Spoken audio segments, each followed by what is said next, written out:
Okay, now in the last class we discussed here the muscles, specifically the muscles of the head and neck. इसके videos मैंने अभी अभी आपको भेजी हैं. इसके 3 पार्ट्स में हमने उसको डिवाइड कर दिया है वहाँ पर.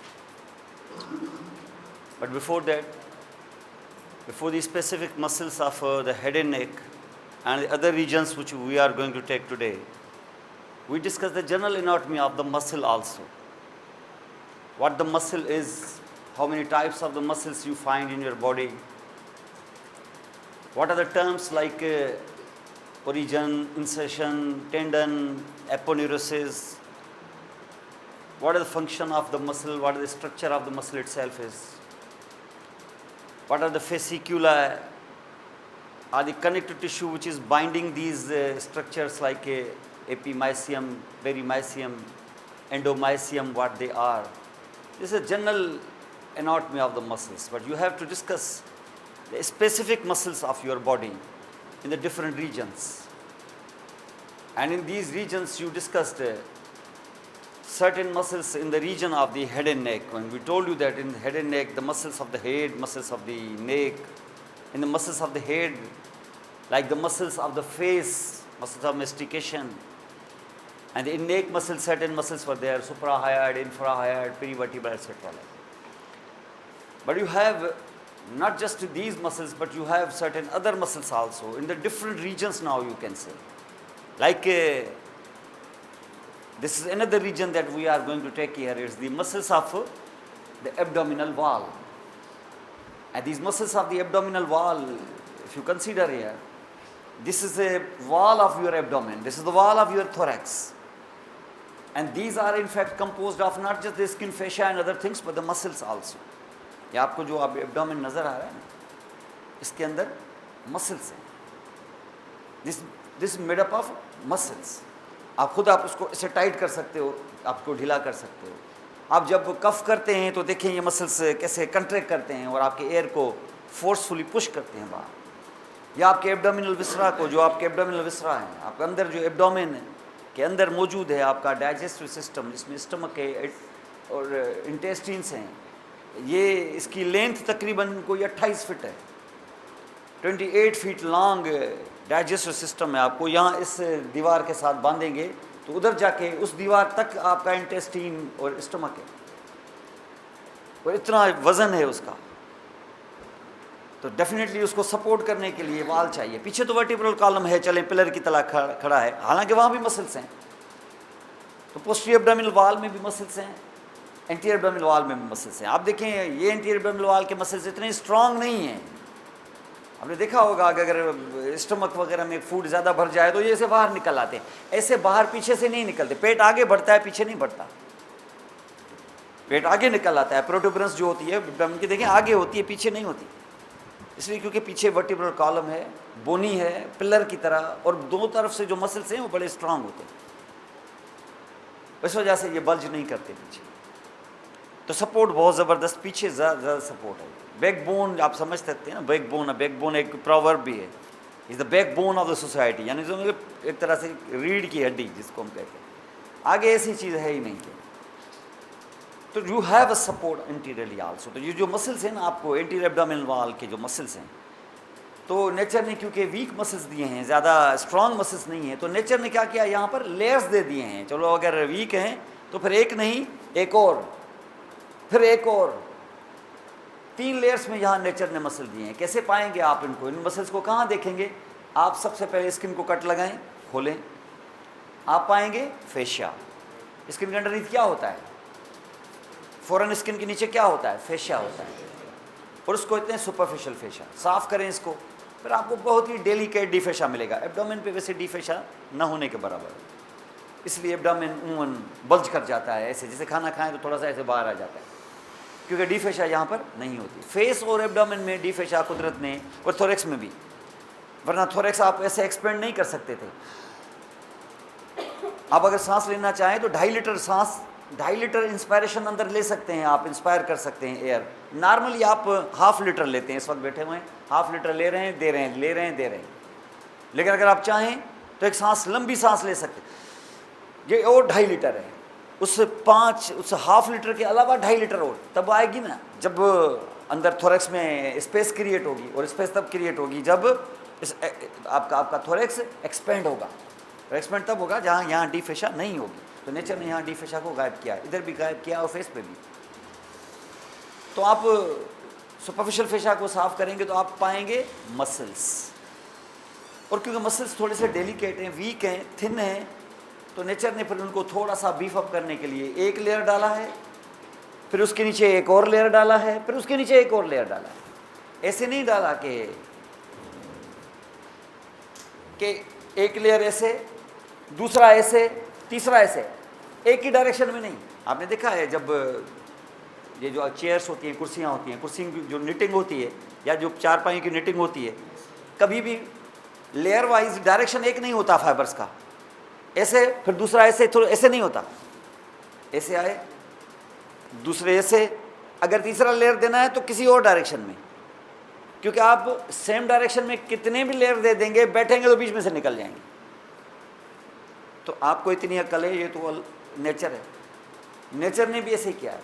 एक फाइबर्स, एक जो पहला मसल है, फर्स्ट लेयर, उस फर्स्ट लेयर को इस तरीके से डाला है कि उसके फाइबर्स ऐसे हैं, ऑब्लिक हैं। दूसरे जो फाइबर डाले हैं वो भी ऑब्लिक हैं, लेकिन वो ऐसे डाले हैं, माने फर्स्ट ऐसे हैं, like this one is downward obliquely forward, और दूसरे हैं अपवर्ड ऑब्लिकली एंड बैकवर्ड ऐसे। जब ऐसे होंगे तो क्या होगा, हर फाइबर दूसरे फाइबर के साथ 90 डिग्री के एंगल बनाएगा। देखिए यहाँ से मैं जैसे इसका एक फाइबर दिखाऊं एक, और नीचे वाले का एक दिखाऊं, तो देखिए क्या है, ये फाइबर्स एक दूसरे के साथ 90 डिग्री के एंगल बना रहे हैं। ये भी ऑब्लिक है, ये भी ऑब्लिक है। फिर पता चला कि एक और लेयर की ज़रूरत पड़ गई। नेचर ने उसको क्या किया, उसको ऐसे डाला, ऐसे, कैसे, ट्रांसवर्स, हर एक की डायरेक्शन अलग अलग। तो ये अच्छा खासा स्ट्रेंथ मिल गया आप। तो कितनी लेयर में यहाँ मसल्स पाते हैं, 3 लेयर। जो पहले वाला है उसके फाइबर भी ऑब्लिक, इसलिए उसका नाम ही पड़ गया है एक्सटर्नल ऑब्लिक मसल। नाम ही प्यार से पड़ गया है कि झंझट ही दूर करो। सबसे बाहर वाला मसल है just under the skin superficial fascia, नाम डालेंगे एक्सटर्नल ऑब्लिक। जो अंदर से ले आएंगे उसका नाम इंटरनल ऑब्लिक है कि नहीं। और जो तीसरा ले आएंगे उसका नाम ट्रांसवर्सस एब्डोमिनस। ये इतने सिंपल नाम होते हैं, इनके नाम ही ऐसे हैं, उनके डायरेक्शन के हिसाब से फाइबर्स का डायरेक्शन क्या है।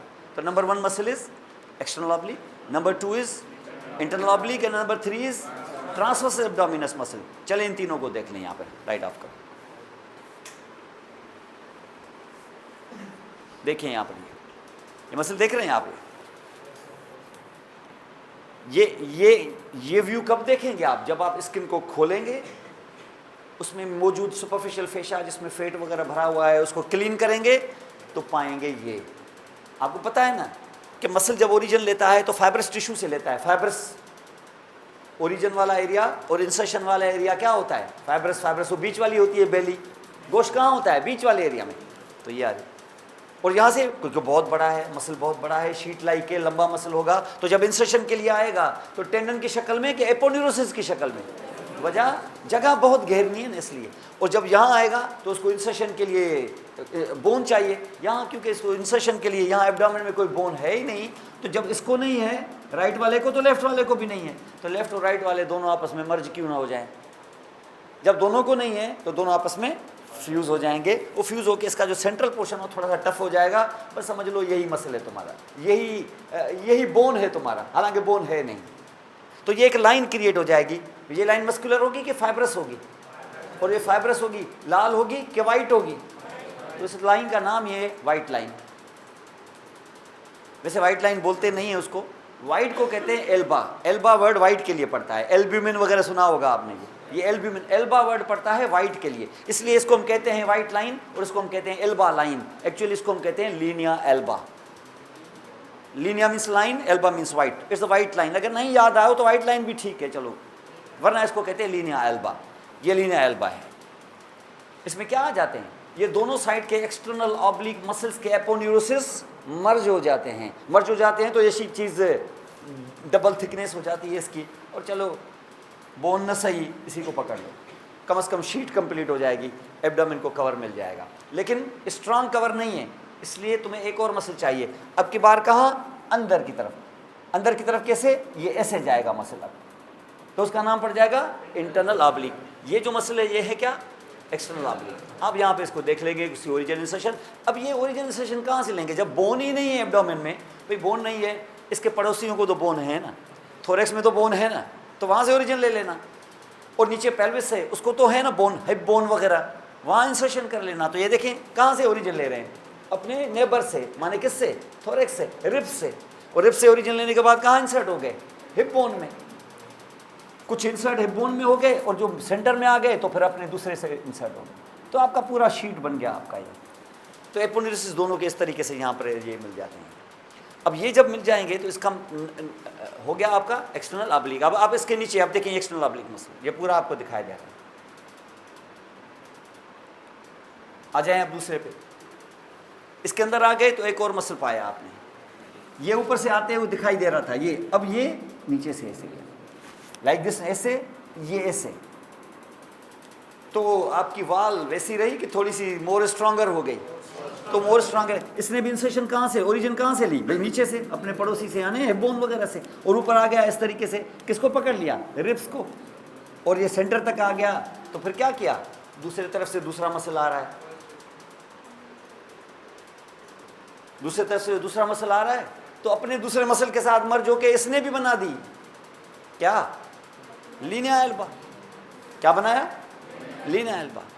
तो एक लीनिया एल्बा एक्सटर्नल ऑब्लिक का था, इसका लीनिया एल्बा कहाँ होगा, ठीक इसके नीचे, मिड लाइन है ना, तो कहाँ होना चाहिए, जाहिर है जब इंटरनल ऑब्लिक इसके नीचे है तो इसका लीनिया एल्बा भी इसके नीचे होगा, तो लीनिया एल्बा इसके नीचे होगा। तो ये लीनिया एल्बा कितने हो गए, 2 हो गए। तो लीनिया एल्बा अगर 2 हो गए तो इसका मकसद ये हुआ कि ये लीनिया एल्बा दरअसल 2 नहीं है एक ही। कैसे, ये लीनिया एल्बा किसका, और ये वाला। आप क्या करें, क्योंकि आपको स्ट्रेंथ चाहिए, बोन जैसी स्ट्रेंथ चाहिए, भाई क्यों नहीं इन दोनों लीनिया एल्बा को जोड़ के ऐसे जोर दे दो तो सिंगल लीनिया एल्बा बन जाएगी। अब के बाल सिंगल थिक के डबल थिक, इसमें 2 एपोन्यूरोसिस के 4 एपोन्यूरोसिस, अब तो 2 एक्सटर्नल ऑब्लिक वाले, 2 इंटरनल ऑब्लिक वाले। तो ये बीच की लीनिया एल्बा का फाइब्रस टिश्यू जो होगा वैसा स्ट्रांग के मोर स्ट्रांगर। तो ये तो तुम्हें बोन की ज़रूरत ही नहीं है, पकड़ लो इसको। अब तो तुम्हें पड़ोसियों की बोन्स की ज़रूरत भी नहीं है। इंसर्शन में तुम एक दूसरे को कोऑपरेट करके बोन जैसी सख्त चीज़ क्यों नहीं बना लेते, सख्त चलो ना हो, बोन जैसी स्ट्रेंथ है उसमें बोन्स जैसी हो। तो लीनिया एल्बा क्रिएट हो गया, मसल बन गया कौन सा, इंटरनल ऑब्लिक मसल। तो ये इंटरनल ऑब्लिक मसल है। अब आप गया तो तीसरा मसल, नाम डाला ट्रांसवर्स एब्डोमिनस मसल, वो देखें आप यहाँ से। अब की बार ये 2 मसल्स मैंने उड़ा दिए इधर से, तो तीसरा ये देख रहा हूँ, इसको फिलहाल भूल जाओ, इसको देखो। फाइबर्स कैसे हैं, ऑब्लिक हैं कि ट्रांसवर्स हैं, किसके नीचे, इंटरनल ऑब्लिक के नीचे। अगर इंटरनल ऑब्लिक के नीचे है तो उन्होंने कहाँ से ओरिजिन ली होगी, ओरिजिन ली होगी जो अपने पड़ोसियों से, बोन से। लेकिन जैसे ही इंसर्शन के लिए आएंगे तो इंसर्शन के लिए इनको कुछ मिल नहीं रहा है, फिर क्या करेंगे, इस साइड वाला मसल दूसरे साइड वाले मसल से मर्ज हो जाएगा। एक और लीनिया एल्बा, क्या अलग से, कि वो उससे पहले वाली लीनिया एल्बा में ये भी मर्ज हो जाए। तो वो जो पहले लीनिया एल्बा स्ट्रॉन्गर थी अब तो स्ट्रॉन्गेस्ट हो गई, अब 2, 4 के 6 एपोन्यूरोसिस उसमें ज्वाइन हो गए। तो linea alba is actually a white line, a fibrous line that emerges here due to the fusion of 3 aponeurosis on one side and similar 3 aponeurosis on other side. They all fuse together to form a central line that is called the white line, fibrous line that is called the linea alba. अब आपका जो वाल है खासा stronger हो गया है, हुआ कि नहीं हुआ, 3 लेयर के साथ अच्छी निटिंग हो गई आपकी। अब आप कहेंगे कि भाई मेरी जो कुर्सी की निटिंग है वो अच्छी खासी 3 लेयर्ड है, 2 लेयर में भी काम हो जाता, लेकिन नेचर ने 3 लेयर डाल दी। लेकिन मामला जब आप यहाँ पे देखेंगे, इन तीनों मसल्स की बात हो रही है, इन तीनों मसल्स का जो मस्कुलर पोर्शन है, ये पूरा जो वाल है, ये पूरा वाल है एब्डोमिनल वाल जिसमें 3 मसल्स हैं, ये वाल किस एरिया में ज़्यादा स्ट्रॉन्गर और थिकर होगा, सेंट्रल पोर्शन पे के लेटरल पोर्शन पे? क्यों क्यों क्यों? क्योंकि मसल इस तरफ होते हैं, मसल ओरिजिन के फ़ौरन बाद होते हैं। ये तो इंसर्शन वाली एरिया थी, यहाँ तुम्हें क्या नज़र आएगा, एपोन्यूरोसिस, एक और एपोन्यूरोसिस, एक और एपोन्यूरोसिस, वहाँ थिकनेस तो नहीं होगी, होगी कि नहीं? नहीं। अगर वहाँ थिकनेस इतनी नहीं है, स्ट्रेंथ इतनी नहीं है, पावर इतना नहीं है, तो फिर अंदर से वज़न जब पड़ेगा तुम्हारे विसरा का, ख़ास तौर पर जब तुम 6, 5, 8 किलो खाना खा लेते हो, और जितना आप खाना खाते हैं, भले आप ओवरऑल वेट में 1 kg खाना खाते हो, जो खाना आपके स्टमक में जाता है तो उसमें जो सीक्रेशंस जमा हो जाती हैं वो कम से कम 1.25 1.5 लीटर फ्लूइड और जमा हो जाता है इसमें। इसलिए कहते हैं कि खाना जब भी आप खाएं, जब आपको भूख हो, भूख से थोड़ा कम खाएं आप। ऐसे नहीं है कि खा के आप पूरा इसोफेगस भर दें, स्टमक को आधे तक खाएं। क्यों? क्योंकि इस स्टमक के अंदर 1 लीटर फ्लूइड और आने वाला है, जो तुम नहीं ले रहे हो अंदर से शामिल हो जाएगा। तुम पूरा स्टमक भर के खाओगे और उसमें और 1 लीटर शामिल हो जाएगा, तो ऐसे बल्ज करेगा आपका स्टमक, और फिर भारीपन तो फना, फिर आप कहेंगे पता नहीं मुझे भारी, ये उम्र आते हैं ना लोग, भर्ती हो गई है। ये भर्ती ऐसे लिए हो गई है कि लोग खाते रहते जब तक भूख ख़त्म ना हो जाए। वो भूख जब ख़त्म हो जाती है, स्टमक जब भर जाता है, तब भूख ख़त्म होती है, और उसके बाद वो फ्लूइड बन जाता है, उसके अंदर और सीक्रेशन, गैस्ट्रिक सीक्रेशन आ जाती है। वो गैस्ट्रिक सीक्रेशन की तुम जगह ही नहीं छोड़ते, तो स्टमक ऐसे एक्सपेंड करता है। तो दिस इज़ नाउ, तो ये सेंट्रल पोर्शन इतना स्ट्रांगर नहीं है, फिर नेचर ने इसका इंतज़ाम भी किया हुआ है। कैसे किया है? ये जो 3 एपोन्यूरोसिस है ना तुम्हारे, इसके बीचों बीच सेंट्रल पोर्शन में नेचर ने एक रेक्टेंगुलर मसल डाल दिया है, एक रेक्टेंगुलर मसल डाल दिया है, एक लीना एल्बा के एक तरफ, वैसा ही लीना एल्बा के दूसरे तरफ, एक राइट और एक लेफ्ट। ये ऐसे देख लें ये मसल। ये क्यों डाला है? कहाँ डाला है? क्या साइड पे, क्या सेंटर पे? क्यों? क्योंकि सेंटर पे एपोन्यूरोसिस है, इतना थिक नहीं है, मस्कुलेचर वहाँ है नहीं, तो उसको कंपेंसेट करने के लिए कि जिसके पास नहीं होता है तो फिर उसको गवर्नमेंट सपोर्ट दे देती है ना, तो उसको गवर्नमेंट सपोर्ट दे देती है। तो अल्लाह ताला से बड़ी गवर्नमेंट कौन है? अब यहाँ पे आप देखें, उसको सपोर्ट दे दिए। ये किधर, साइड पे दी कि सेंटर पे दी है?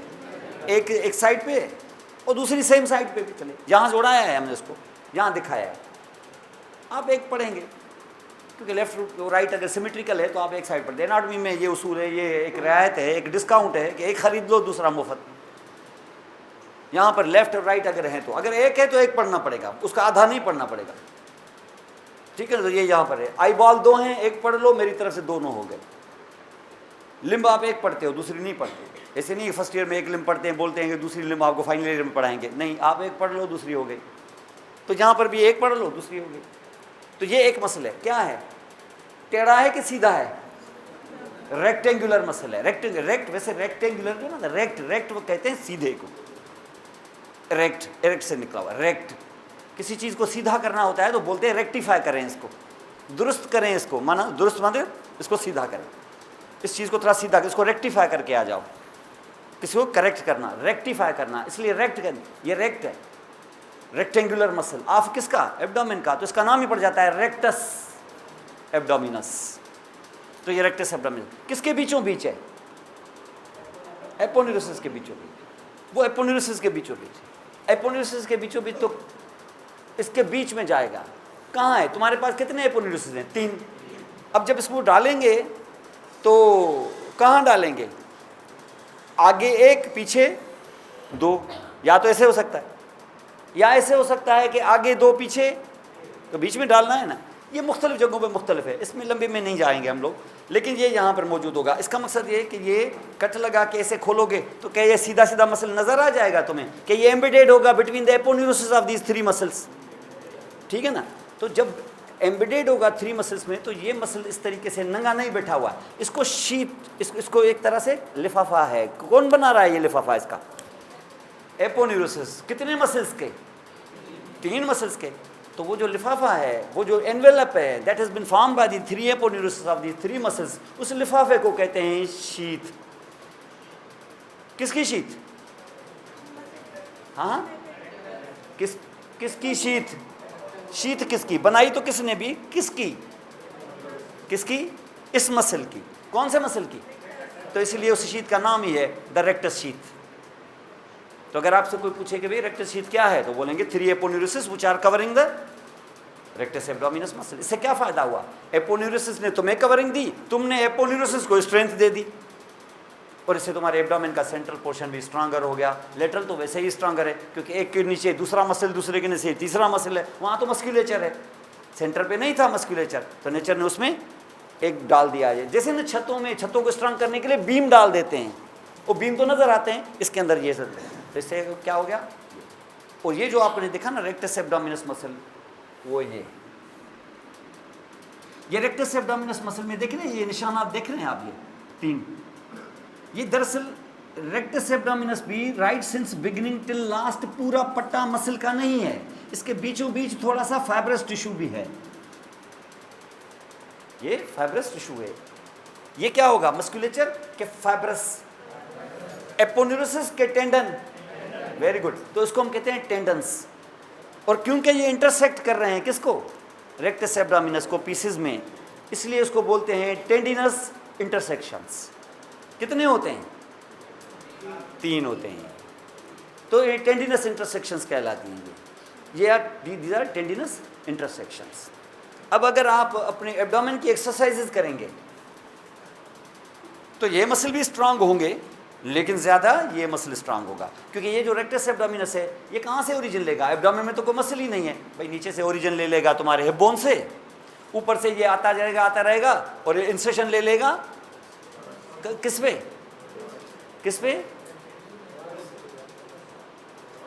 रिब्स पे, रिब्स पे, क्योंकि ये सेंटर के करीब आ रहा है, और जहाँ जब आएगा तो रिब्स नहीं होंगी, कास्टल कार्टिलेजेस होंगे। ये आपको पता है रिब्स डायरेक्ट रिब्स होती हैं कि स्टर्नम तक के ये कास्टल कार्टिलेजेस होते हैं, क्योंकि जो सेंटर के करीब हो, मिड लाइन के करीब हैं, तो ये किसको पकड़ेंगी? रिब्स को के कास्टल कार्टिलेजेस को। तो नीचे जो कास्टल कार्टिलेजेस होंगे सबसे नीचे 2-3, उसको ये पकड़ लेगी, तो ये पूरा पट्टा बन जाएगा आपका ये। तो this will be actually called like this one. अगर आपने एक्सरसाइज करेंगे तो ये ऐसी रहेगी कि हाइपरट्रॉफी हो जाएगी, इसकी थिकनिंग हो जाएगी, हाइपरट्रॉफी हो जाएगी, मास बढ़ जाएगा इसका। आप जो डंबल उठाते हैं तो बाइसेप्स वैसा ही रहता है कि 2 महीने बाद इंक्रीज़ हो जाता है साइज़ में, इसको हाइपरट्रॉफी कहते हैं। अगर आप फ्लेक्स करते रहेंगे ऐसे, तो अगर आपको आपका इंस्ट्रक्टर कहता है कि 2 डंबल उठा के ऐसे ऐसे करें तो आपके डेल्टॉइड होंगे। जब आप उसको करेगा कि यहाँ स्प्रिंग पकड़ के ऐसे ऐसे करें तो आपके पेक्टोरल मसल्स जो होंगे वो स्ट्रांगर होंगे। ये क्यों होंगे? क्योंकि हमें पता है कि इनके एक्शंस क्या हैं, रेजिस्टेंस देंगे इस तरीके से तो वो मसल हाइपरट्रॉफी होगी। तो ये क्या करेंगे, जब आप एब्डोमेन की एक्सरसाइज करेंगे तो ये क्या हो जाएंगे? हाइपरट्रॉफी हो जाएगी। क्या सिंगल पूरा रेक्टेंगल हाइपरट्रॉफी हो जाएगी कि पीसेस में होगा? ये थिक, फिर बीच में थिक नहीं, क्यों नहीं थिक? क्यों मसल थोड़ा ही है ये, यहाँ थिक, फिर इंटरसेक्शन यहाँ थिक, इस तरीके से होता है। लेकिन आपने देखा बॉडी बिल्डर्स के ये होते हैं, बोलते हैं ना इसको 3 इधर बोलते हैं ना इसको 6 पैक्स, ये 6 पैक्स यही होते हैं जिनको बोलते हैं ना 6 पैक्स।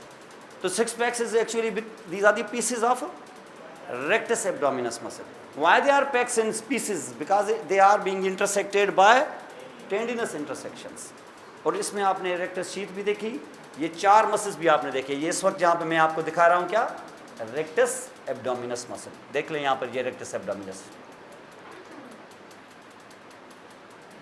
ये एक साइड का दिखाया है, इस साइड से उड़ा दिया है इसने, इस साइड से जब उड़ा दिया तो सिर्फ क्या नजर आया, एपोन्यूरोसिस, इसके बीच में यहाँ से ये डाल दिया मसल। आप एक साइड से लेफ्ट वाला दिखा रहे हैं, राइट साइड से उड़ा दिया इसने, और आपको दिखा रहा है यहाँ ऑब्लिक मसल, इसके नीचे देखेंगे फिर एक और ऑब्लिक, फिर इसके नीचे देखेंगे ट्रांसवर्स एब्डोमिनस, और यहाँ भी ऐसा ही होगा, लेकिन यहाँ तुम्हें दिखाया है कि इसके बीच में ये होगा। इसको बोलते हैं क्या, रेक्टस एब्डोमिनस मसल, उसको रेक्टस शीथ कहते हैं जिसके अंदर एपोन्यूरोसिस दफन है। ये मसल्स हैं किसके, एंटीरियर एब्डोमिनल वाल के मसल्स। क्या सिर्फ यहाँ हैं कि पीछे भी हैं, पोस्टीरियर एब्डोमिनल वाल में भी, दाहिने पीछे भी। अब इसको थोड़ा सा मैं बोर्ड पे दिखाऊंगा, उसके बाद पोस्टीरियर एब्डोमिनल वाल के मसल्स में जाऊंगा लाइट ऑन कर। अब देखें ये बॉडी है आपकी, देखिए एनाटॉमी जो वर्ड है ना, इस वक्त आप एनाटॉमी पढ़ रहे हैं, साथ साथ थोड़ी सी उसमें हम फिजियोलॉजी ऐड करते जा रहे हैं, उसके एक्शंस वगैरह। अब यहाँ पर आप जो मसल्स देख रहे हैं ना, एनाटॉमी वर्ड जो है ना, ये आया है टोमी से। Tomy means you have to cut. जब भी आप एनाटॉमी पढ़ें, भले आप कट न करते हों, लेकिन आप अपने आप को बताएं कि I am actually dissecting, then you will be able to reach their destination or organs like। अब देखें बॉडी पड़ी हुई है, आप डायसेक्ट करने जा रहे हैं। सबसे पहले इंसिशन दें सेंटर से, खोलें इसके स्किन को, सुपरफिशियल फेशा, फेट ही फेट। अगर मोटा है तो बहुत फेट, अगर मोटा नहीं है तो ये जो 6 पैक्स होते हैं ये नज़र उसके आएंगे जिसका फेट नहीं होगा, वरना सुपरफिशियल फेशा में आपकी तरह फेट भरा हुआ होगा ना, अगर यानी स्किन के नीचे यहाँ सुपरफिशियल फेशा में अगर फेट भरा हुआ होगा तो फिर ये 6 पैक्स नज़र नहीं आएंगे, होंगे भी फिर भी नज़र नहीं आएंगे क्योंकि फेट ही भरा हुआ होगा। तो पैक्स उसके नज़र आएंगे जिसका फेट नहीं होगा। और वैसे भी जिनके पैक्स होते हैं उनका वैसे भी फेट नहीं होता है, क्योंकि वो एक्सरसाइज करते हैं, वो अपने आप को जब पैक्स बनाते हैं तो वो दूसरी चीज़ों का भी ख्याल करते होंगे। ऐसे नहीं करते होंगे कि एक्सरसाइज भी करें, 2 पेप्सी भी पी लें, ऐसे नहीं करते होंगे। और पता चला कि एक्सरसाइज करके आ गए, उसमें से 400 कैलोरीज लूज़ की और 800 कैलोरीज पी के आ गया, वो इससे नहीं होगा वज़न कम। कहते हैं ना कि वेट मेंटेन करने का जो सबसे बड़ा फंडा है ना, वो एक्सरसाइज नहीं है, वो सिर्फ 10% है। असल है डाइट कंट्रोल। और डाइट कंट्रोल का मकसद हरगिज़ ऐसा नहीं है। डाइट कंट्रोल का हम लोग क्या मकसद ले लेते हैं, खाना पीना छोड़ देते हैं। उसका नाम है डाइटिंग, खाने को कहते हैं, ये भूखे रहने को नहीं कहते हैं। वो जो आप करते हैं वो फास्टिंग कहते, उसको फास्टिंग बोलते हैं। आप लोग फास्टिंग करते हैं, फास्टिंग नहीं करनी है, डाइटिंग करनी है, खाना है। आप वज़न मेरा पहले बढ़ा हुआ है, अब मुझे और खाना है, अब आपको तमीज़ से खाना है, जिसको डाइटिंग कहते हैं।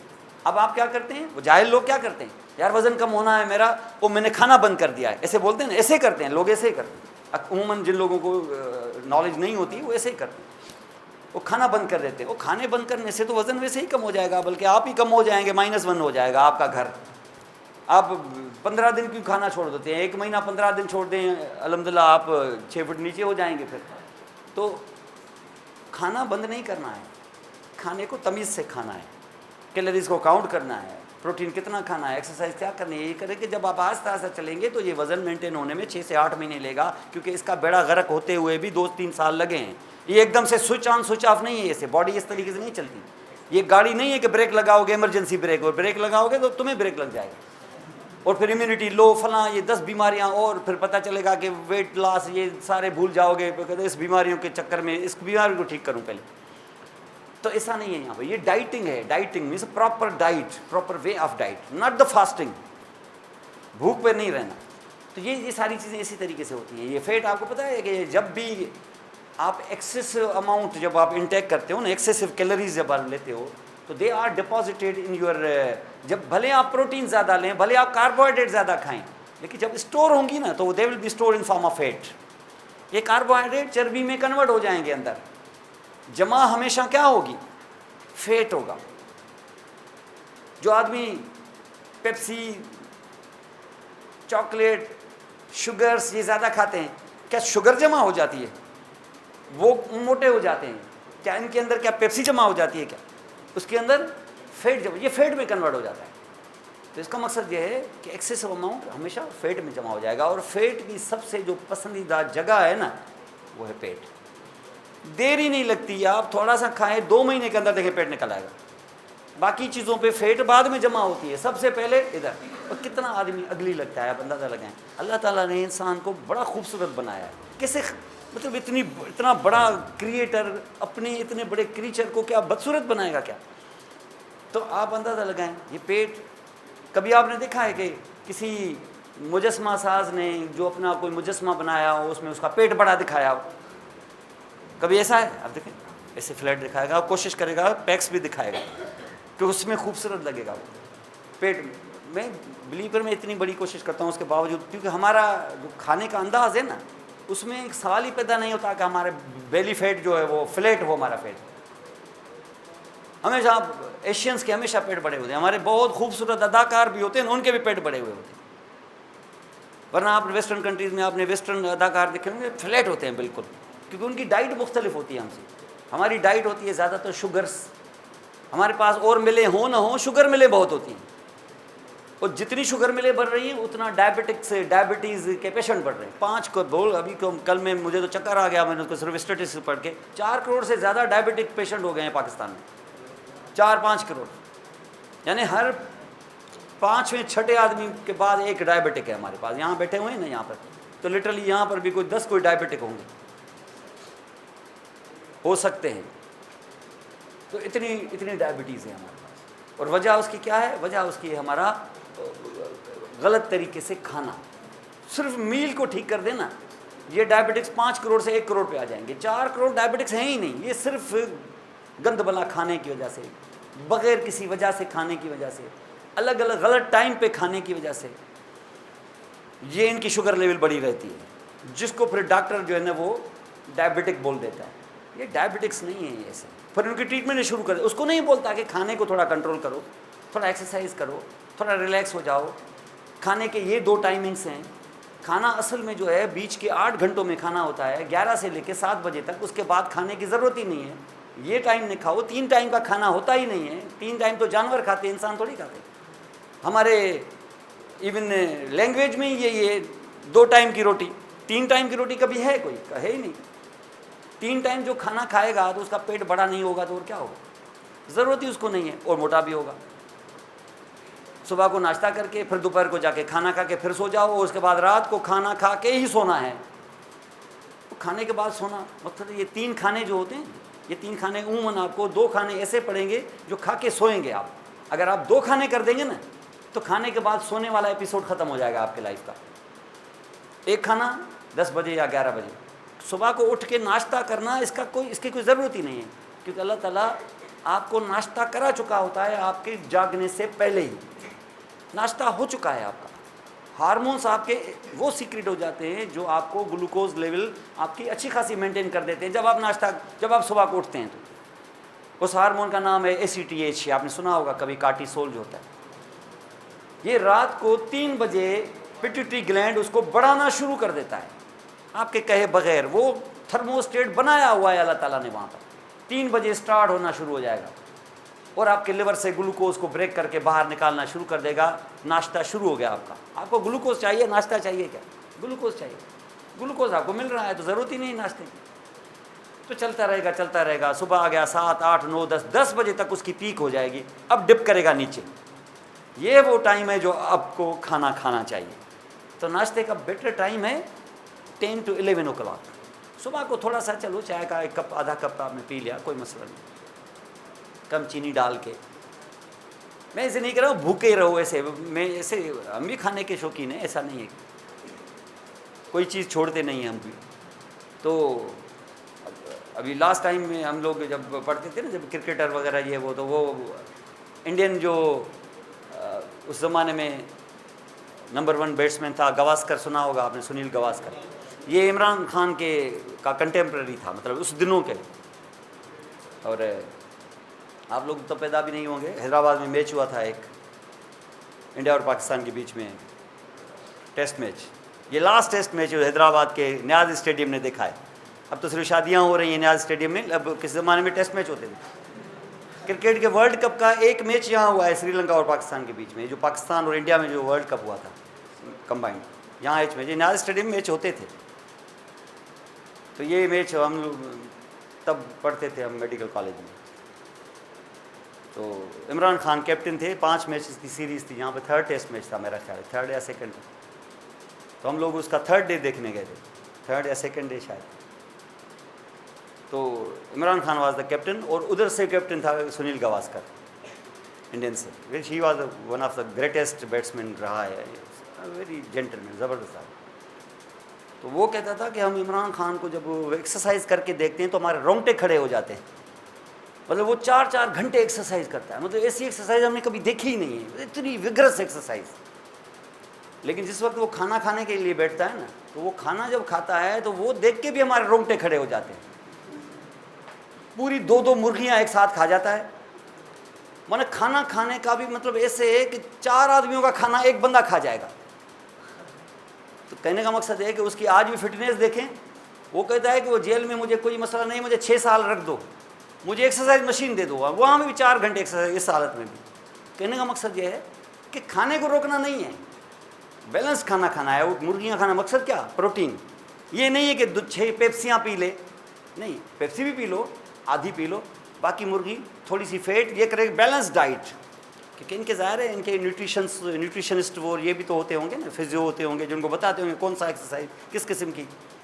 तो वो देखें 72-73 ईयर्स में भी तुमसे ज़्यादा फिट है। क्यों? वजह क्या है? वजह ये है कि वो 40 साल से, बल्कि इससे भी पहले एक्सरसाइज 4-4, 5-5 घंटे। और जब खाने के लिए बैठे तो देखें ना, वो पाकिस्तान गवर्नमेंट की चीखें निकल गई है। वो बोलते हैं कि डेली 3 देसी मुर्गियाँ खा रहा है, वो देसी मुर्गे 3-3 खा रहा है वो अंदर। और हम 2 लेग पीस भी नहीं खा सकते, वो 3 खा जाता है। वो बोलता है इतना बिल है उसका। तो कहने का मकसद ये है कि खाने को नहीं रोकना है, खाना खाएं दबा के, लेकिन बैलेंस के साथ। तो फिर देखेंगे आपके ये पेट भी नहीं बढ़ेगा। ये आप क्या करते हैं? ज़्यादा फैट, ज़्यादा कार्बोहाइड्रेट, पता चला 1500 कैलोरीज की ज़रूरत है तो 1,15,000 कैलोरीज खा जाते हैं एक दिन में आप। वो मुफ्त का हो तो इससे भी ज़्यादा।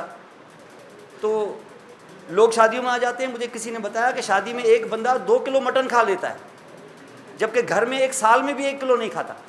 आजकल तो मटन कोई खाता ही नहीं है, क्योंकि मटन किसी ने बताया 2000 रुपये का किलो हो गया है। तो आजकल तो मटन कोई खाता ही नहीं है। जो मटन की शिकायत, जो मटन की फरमाइश करता है उसको घर से ही निकाल देते हैं, या फिर वो किसी की शादी के, या अपनी शादी का या किसी और की शादी का इंतज़ार करता है। क्योंकि मटन आजकल मेरा ख्याल है शादी हालों में मिलता है, घरों में तो मटन मेरा ख्याल है मटन की सिर्फ स्पेलिंग मिलती है वहाँ पर, बाकी तो रियली तो होता नहीं है। तो this is something that is actually rectal. तो जहाँ इसको हम कहते हैं डिसेक्ट करें, आप इसको स्किन को खोलें, सुपरफिशियल फेशिया को साफ़ करें, आ जाएगी लीनिया एल्बा। क्योंकि यहाँ तो नहीं आएगा ना, वो 2 तरफ से होगी लीनिया एल्बा के, रेक्टस एब्डोमिनस। लेकिन तुम लीनिया एल्बा को कट लगाओ, दरवाज़ा खोलो, सीधे तुम्हारे इंटेस्टीन सारे अंतड़ियाँ बाहर। कौन? इंटेस्टीन, ये वो सब कुछ साफ़ करो, कट इधर से करके निकालो, जैसे जानवर की उजड़ी निकाल के। ऐसे कितना वज़न होता है उसका? जानवर का अपना वज़न नहीं। आप जैसे उठाएंगे ना जानवर को, तो आपने जानवर का कितना वज़न होता है? 1 मन का लगेगा, लेकिन कट के उसके बाद पता चलेगा कि 11 किलो गोश्त, बस पता चलेगा कि 20 किलो तो उजड़ी थी उसकी। ये क्या है? ये इंटेस्टीन। क्योंकि उसकी लंबाई आप देखें ना कितनी है आपकी इंटेस्टीन की। ये कहते हैं शैतान की आंत लंबी होती है, इंसान की उससे लंबी है। यहाँ से पकड़ो तो उधर तक जाएगी, 28 फिट। अब अंदाज़ा लगा, तो इतनी लंबी है, तो ज़ाहिर है उसका वेट भी है, तो उसको वेट से निकालें। अब आपको क्योंकि पहुंचना है कहाँ? पोस्टीरियरली। तो इसका मकसद है कि आपने ऐसे खोला, ये इंटेस्टीन वगैरह थे, तुमने यहाँ से कट की, यहाँ से कट के ये इधर फेंक दिया, साफ़ किया। इधर लिवर लटका हुआ होगा, साफ़ किया। अब आप नज़र आएगा क्या? पोस्टीरियर वॉल नज़र आएगी, पोस्टीरियर एब्डोमिनल वॉल। क्योंकि तुमने सारा देखें, आप अंदर ऐसे दाखिल हो जाएंगे, अगर कोई बक्सा खोलेंगे इंटीरियर एब्डोमिनल वॉल, मटीरियल उठाएंगे तो फिर क्या नज़र आएगा? उसका तरह नज़र आएगा ना। तो जहाँ उसका तरह नज़र आएगा माने इसका क्या होगा? ये पोस्टीरियर एब्डोमिनल वॉल। और पोस्टीरियर एब्डोमिनल वॉल में सबसे पहली चीज़ जो सेंटर में होगी वो होगा वर्टिब्रल कॉलम। वर्टिब्री, कौन से वर्टिब्री? लंबर वर्टिब्री, क्योंकि बात एब्डोमेन की हो रही है। कितने लंबर वर्टिब्री? 5। तो 5 लंबर वर्टिब्री आपको ऐसे नजर आएंगे। और नीचे क्या होगा? नेक्स्ट 5 वर्टिब्री का एक पीस, सैक्रम। वो अलग अलग नहीं होता, पीस होता है। और आखिर में होता है एक छोटा सा टेल बोन, जिसको हम कहते हैं कॉक्सिस, ये यहाँ पर। और यहाँ क्या होगा? डायफ्राम, क्योंकि इसके ऊपर होती है थोरेक्स, और थोरेक्स का फिर अपना वर्टिब्रल कॉलम होता है, थोरेसिक, और उसके होते हैं वर्टिब्री 12 वर्टिब्री, 12 वैसे 12 12 को कहते। तो उससे फिर ऊपर होगा नेक, ये तुम्हारा थोरेक्स है, इससे ऊपर होगा फिर नेक। उसके होंगे फिर 7 सर्वाइकल वर्टिब्री, और इसके ऊपर होगी फिर स्कल। बात हो रही है एब्डोमेन की। यहाँ तुम पहुंचे हो क्या? साफ करके, सारे मसल वसल साफ करके, सारा इंटेस्टीन गंद वाला साफ करके बाहर फेंका है। ये देख रहे हैं, ये देख रहे हैं। तो साइड से ऐसे खुला हुआ कोई वैक्यूम है कि इधर मसल्स हैं? तो मसल्स हैं। तो ये जो मसल्स हैं, these muscles now take origin from here. किससे? वर्टिब्री से, नंबर 1 से, एक स्लिप नंबर 2 से, एक स्लिप नंबर 3 से, इससे ये सारी स्लिपें ऐसे आएंगी, और फिर इनका एक मसल बन जाएगा, एक टेंडन, सिंगल टेंडन बन जाएगा। ये सिंगल टेंडन है, ओरिजिन तो ले चुका ऐसे। अब इंसर्शन की बारी आई है, नीचे आके आते आते आए ये लोअर लिम्ब में चला जाएगा, एब्डोमेन से लोअर लिम्ब में। वो पकड़ लेगा किसको? फीमर को। किसका बोन है फीमर? थाई का बोन। ये इसको पकड़ लेगा। लाइक दिस, यानी एब्डोमेन से आया, किसको पकड़ा? थाई को, ये थाई को पकड़ा। अब अगर एब्डोमेन को मैं रखूं फिक्स और इसको करूं कंट्रैक्ट, तो एक्शन एब्डोमेन पे होगा कि थाई पे होगा? और अगर मैं थाई को फिक्स रखूं, इसको कंट्रैक्ट करूं, तो एक्शन एब्डोमेन पे होगा। अब मैं एब्डोमेन को फिक्स रखता हूं, इसको करता हूं कंट्रैक्ट, थाई को पीछे धकेलेगा, आगे खींचेगा, कंट्रैक्शन करता है तो ज़्यादा खींचेगा। मसल धक्का नहीं देते, खींचते हैं, क्योंकि वो कॉन्ट्रैक्ट होते हैं। तो कॉन्ट्रैक्ट तो थाई क्या आएगी? ऊपर आएगी। तो किस जॉइंट पे एक्शन होगा? हिप जॉइंट पे। कौन सा एक्शन? सीधा हुआ कि बैंड हो गया? तो फ्लेक्शन। इसका मकसद है कि ये मसल क्या करता है? फ्लेक्स करता है। लेकिन अगली बार मैं कहता हूँ कि नहीं, मैं लिम्स को तो मूव ही नहीं करना चाहता, मसल कहता है मैं कॉन्ट्रैक्ट होना चाहता हूँ। अब की बार क्या करेगा? थाई को उठाएगा कि ट्रंक को गिराएगा? ट्रंक को मूव करेगा। कैसे मूव करेगा? खींचेगा, धक्का देगा, खींचेगा कि धक्का देगा? पीछे, पीछे करेगा। ये लगा हुआ है यहाँ थाई पे, कर रहा है कॉन्ट्रैक्ट, तो क्या करेगा? धक्का तब देगा जब लांग होगा। क्या मसल लेंथन होता है कि शॉर्टन होता है? तो शॉर्टन होता है। मैं यहाँ से रस्सी पकड़ के दरवाजे के कुंडे में डाल के इसको खींचूं, दरवाज़ा खुलेगा कि बंद होगा? तो तुम्हारे हिसाब से तो बंद होना चाहिए। मैं खींचूं, दरवाज़ा बंद हो जाए, ऐसे होगा क्या? नहीं। तो इसका मकसद है कि ऐसे करें। माने आप खड़े होकर जब रुकू में जाते हैं तो ये मसल काम करता है। देखो, रुकू में जाने के टाइम पर तुम क्या थाई उठाते हो कि थाई फिक्स रखते हो? तो थाई फिक्स रखते हो, मसल कॉन्ट्रैक्ट करता है तो वो अपने वर्टिब्रल कॉलम पे करेगा जहाँ वो इंसर्ट है, तो खींचेगा उसको, आगे खींचेगा तो तुम रुकू में चले जाओगे। ये फ्लेक्शन है, ये मसल है, बड़ा इंपॉर्टेंट मसल। इसको कहते हैं sauce muscle. Sauce, PSOS। P के बाद वावेल नहीं है तो पी साइलेंट हो जाता है। ये अंग्रेज़ों का फंडा है। अब जो उनकी मर्जी ज़ाहिर है, उनकी लैंग्वेज है। हम भी सिंधी हैं तो देखो, हम लोगों में तो वो ये दिया है ना, ये दाल, ये किसी में है ही नहीं, पूरी दुनिया में किसी भी अल्फ़ाबेट में नहीं है ये। यानी किसी को पता लगाना हो कि ये रियल सिंधी है कि नहीं है, उससे ये कोई वर्ड उसके मुंह से निकलवाओ। दुनिया के किसी अल्फ़ाबेट में दाल का लफ्ज़ ही नहीं है, कोई लेटर है ही नहीं किसी अल्फ़ाबेट में। जैसे ना अरबिक में पे नहीं है, बा है, पाकिस्तान, वो पाकिस्तान बोलते। तो this is something that is actually called. तो ये आप इस तरीके से यहाँ पर देख सकते हो। इसको हम कहते हैं सॉस मेजर मसल। वैसे सॉस मसल कहते हैं, ठीक है। मेजर और छोटा सा एक और भी होता है इसके साथ चलता है, उसको सॉस माइनर कहते हैं। चलो, उसकी कोई इंपॉर्टेंस नहीं, सीधा बोल दो सॉस मसल। कौन सा? तो इससे क्या साइडें भर गई पूरी क्या, या अभी साइडें खाली हैं? तो फिर रिब से एक और मसल आता है ऐसे, इसके नीचे डबल लेयर हो जाए ताकि, और ये मसल इसकी शक्ल होगी कैसी? क्वाड्रेंगुलर, ऐसे चौरस। और चौरस से उससे अपने ज्योमेट्रिकल शेप की वजह से उसका नाम है, क्योंकि चौरस है, क्वाड्रेंगुलर है, तो नाम है इसका क्वाड्रेटस। वैसे क्वाड्रेटस ये नहीं है, और जगहों पर भी है। तो सिर्फ क्वाड्रेटस कहने से काम चलेगा नहीं, तो एक वर्ड और डालना पड़ेगा। जैसे एक मसल है, थाई में मसल है, वो भी ऐसे क्वाड्रेंगुलर है, तो हम उसको कहते हैं क्वाड्रेटस। इसको भी बोलेंगे क्वाड्रेटस, तो ऐसे तो आइडेंटिफाई नहीं होगा। उसको कहते हैं क्वाड्रेटस मसल, क्योंकि वो थाई में है, तो क्वाड्रेटस फीमोरिस, माने थाई का क्वाड्रेटस। और ये क्वाड्रेटस किधर है? एब्डोमेन में। कौन से वर्टिब्रा के सामने? तो बोलते हैं क्वाड्रेटस लंबोरम। मसल्स के नाम ऐसे डाले जाते हैं, क्वाड्रेटस लंबोरम। तो इसको हम क्वाड्रेटस लंबोरम कहते हैं। तो ये एक मसल क्या हुआ? सॉस। और दूसरा है क्वाड्रेटस लंबोरम। कहाँ से ओरिजिन ले रहा है? आखिरी रिब से, 12वीं रिब से। कहाँ इंसर्शन हो रही है इसकी? हिप बोन पर। और इससे क्या हो गया? पोस्टीरियर एब्डोमिनल वॉल का मसल, आपका वाल जो है वो स्ट्रेंथन हो गया आपका। समझ गए? तो ये मसल्स इसी तरीके से यहाँ पर होते हैं। ये आपका पोस्टीरियर एब्डोमिनल वॉल का मसल है। देखें आप इसको आगे, लाइट ऑफ कर।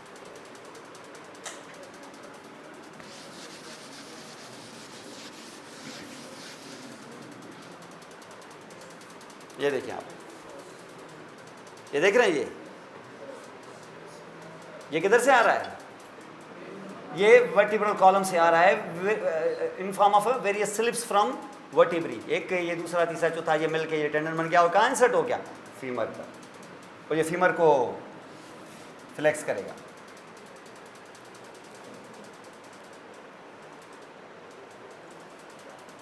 सॉस कह दो सफिशिएंट है तुम्हारे लिए, माइनर कोई ज़रूरत नहीं है। आ जाए दूसरे मसल पे, ये है कौन, सॉस मेजर मसल। ये देख रहे हैं, ओरिजिन ले रहा है ऊपर की रिब से, वो इंसर्ट हो गया आपके हिप बोन पर, और ये क्या हो गया, क्वाड्रेंगुलर मसल बन गया आपका। यहाँ था सॉस और अब ये बन गया quadratus, quadratus lumborum. This muscle is actually important in this also. और ये जितने मसल्स आप बताए जा रहे हैं आपको, ये क्या करते होंगे, एब्डोमिनल वॉल को स्ट्रेंथन करते हैं, विसरा को सपोर्ट देते हैं। और ये जो मसल्स आपने देखा होगा कि अगर ये मसल्स नीचे बोन पर अटैच होके, ऊपर थोरेक्स पर अटैच होके, नीचे बोन्स फिक्स हो जाएं और थोरेक्स को ऐसे खींचे हैं तो रिब्स से यहाँ रहेंगी कि नीचे आएंगी, और जो नीचे आएंगी तो अंदर थोरेसिक कैविटी की कैपेसिटी, वॉल्यूम बढ़ेगा कम होगा, बढ़ेगा कम होगा। अगर कम होगा तो लंग्स पर प्रेशर कम पड़ेगा कि ज़्यादा पड़ेगा, तो एयर अंदर की तरफ आएगी कि बाहर की तरफ जाएगी, ऐसे जो जोर दोगे तो लंग में भरी हुई एयर, तो जब आप कफ करते हैं तो एयर अंदर आती है कि बाहर जाती है, तो इस वक्त आपके एब्डोमिनल मसल, ये जो खांस रहा है ना, जो सुबह से हाथ लगा के खांस के दिखाए, देखेंगे इसके मसल ऐसे कॉन्ट्रैक्ट करेंगे, किसके, एब्डोमेन के, क्योंकि ये खींचेंगे ऐसे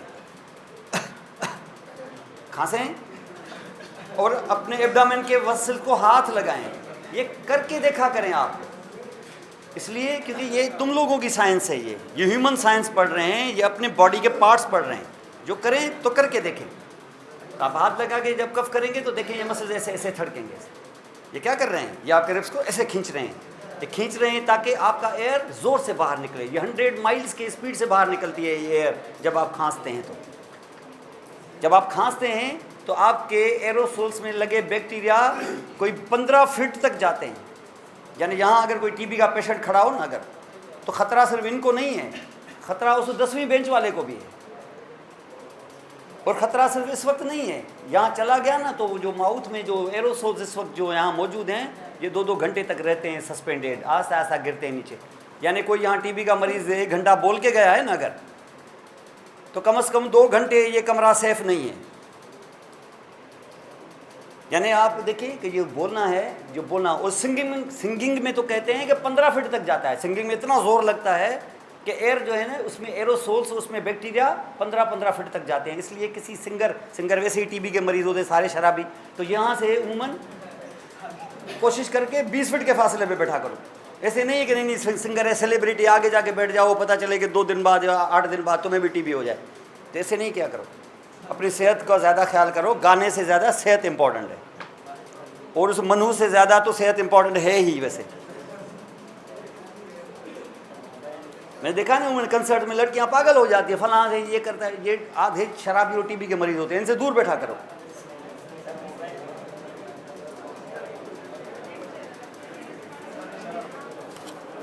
अंडरस्टैंड? तो this is muscle, these are called. तो इनके एक्शंस इसी तरीके से, तो कफ भी कर सकते हैं, और उसके साथ साथ इंट्रा एब्डोमिनल प्रेशर बढ़ाते हैं, तो ज़ोर दे सकते हैं आप। जैसे कभी स्टूल पास ना हो रहा हो, कॉन्स्टिपेशन हो, कब्जी हो, तो देखिए ज़ोर देना पड़ता है, ये भी एंटी एब्डोमिनल वाल।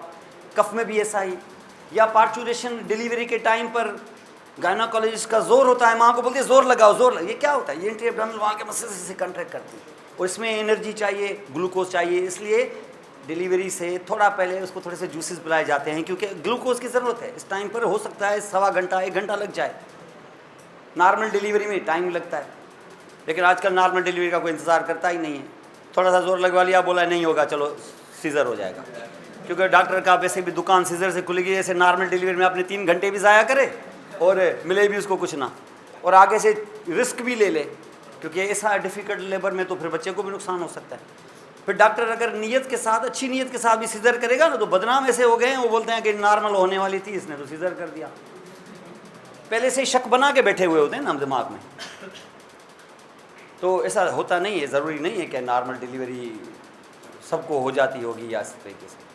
लेकिन डॉक्टरों ने अपने आप को खामखा, कुछ डॉक्टरों ने खुद बदनाम किया है, कुछ मीडिया ने उनको ख्वार भी बहुत किया है। तो क्या हो गया? जी जी हाँ, क्या बोल रहे थे आप? हाँ, थोड़ा खड़े होके बोलो, डिलीवर तो हो कम से कम। हाँ हाँ हाँ भाई देखो, नॉर्मल होते हैं, लेकिन जानवरों से नॉर्मल डिलीवरी के बाद किसी ने पूछा है कि उनको क्या प्रॉब्लम होते हैं? किसी ने जाके भैंस से पूछा हो कि ये नॉर्मल डिलीवरी तो तुम्हें हुई है, उसके बाद तुम्हारा पेल्विक फ्लोर विलोर, तुम्हारे हर्निया, ये वो कुछ मसाइल तो नहीं है तुम्हें? किसी ने पूछा है उनको? पूछा ही नहीं। थोड़ा बहुत हो जाता है, उनको ज़बह कर देते हैं। तो कहने का मकसद ये है कि अगर गायनाकोलॉजिस्ट नहीं होगी तो क्या बच्चे पैदा होना बंद हो जाएंगे? क्या उतने ही होंगे। कहने का मकसद यह है कि हमें सिर्फ असिस्ट करना है कि इस दौरान अगर कोई प्रॉब्लम्स होते हैं तो उनको थोड़ा सा प्रिवेंट किया जा सके। इसकी वजह से ये है, फिर ज़ाहिर है उसके अंदर फिर स्कैंडल्स हैं, फिर मसाइल हैं, फिर इकोनॉमिक प्रॉब्लम्स हैं, फिर उनको लेके कार्टेल्स क्रिएट हो जाते हैं, फिर हॉस्पिटल्स हैं, फिर उनको पैसे चाहिए, फिर मसला, फिर ये मसाइल कम्प्लेक्स हो गए हैं। लेकिन ये सारी चीज़ें जो हैं, या पहले एयर कंडीशनर नहीं था तो लोग क्या मर गए थे क्या?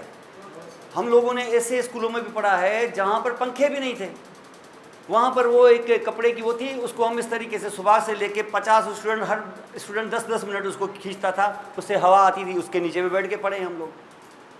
अब एसी के बगैर आप बैठ नहीं सकते। अब आपके नखरे ही पता नहीं आसमानों तक पहुँच गए। मकसद कहने का ये है, ये सिर्फ फैसिलिटेट करना है, नहीं होगा तो आप इसमें भी यूज्ड हो जाएंगे।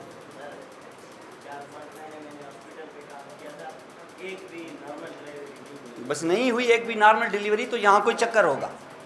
हो सकता है कि नॉर्मल डिलीवरी का कोई केस इंसिडेंटली आया ही ना हो यहाँ पर, यह भी हो सकता है। आप रिसर्च करते, स्टेटिस्टिक्स ले लेते कि कौन सा ऐसा था जिसमें नॉर्मल डिलीवरी पॉसिबल थी और उन्होंने नहीं की। ये आप ऐसे करें, खुद अपनी तरफ से सोच न लें कि ऐसा ही हुआ होगा, प्रूव करें उसको साइंटिफिकली कि नॉर्मल डिलीवरी, तुम्हें शक हुआ ना कि ये नॉर्मल डिलीवरियाँ कराते ही नहीं हैं, ठीक है ना, शक हुआ होगा, प्रूव करो उसको। हाँ अच्छा, जिनके कज़न थी उसने राज फाश कर दिया कि करना ही नहीं है, हम करते ही नहीं है, नॉर्मल थी। लेकिन क्या, चलो ये भी है, लेकिन ये भी तुमने अंदर से between the lines breaking news बताई, अंदर से अंदर की खबर लेके आया, लेकिन प्रूव करना होगा इसको स्टेटिस्टिकली, फिर हम मानेंगे, ऐसे नहीं मानेंगे। हालांकि हमारा दिल मानता है कि तुम सही हो, लेकिन हम मानेंगे तब जब तुम उसको साइंटिफिकली स्टेटिस्टिक्स से प्रूव करोगे कि ये हॉस्पिटल इस किस्म की बदमाशियाँ करती है, वरना हम नहीं मानेंगे। वरना मानेंगे हो सकता है कि ये हर केस उनके पास आता ही ऐसा हो, ये पॉसिबल है। हाँ हाँ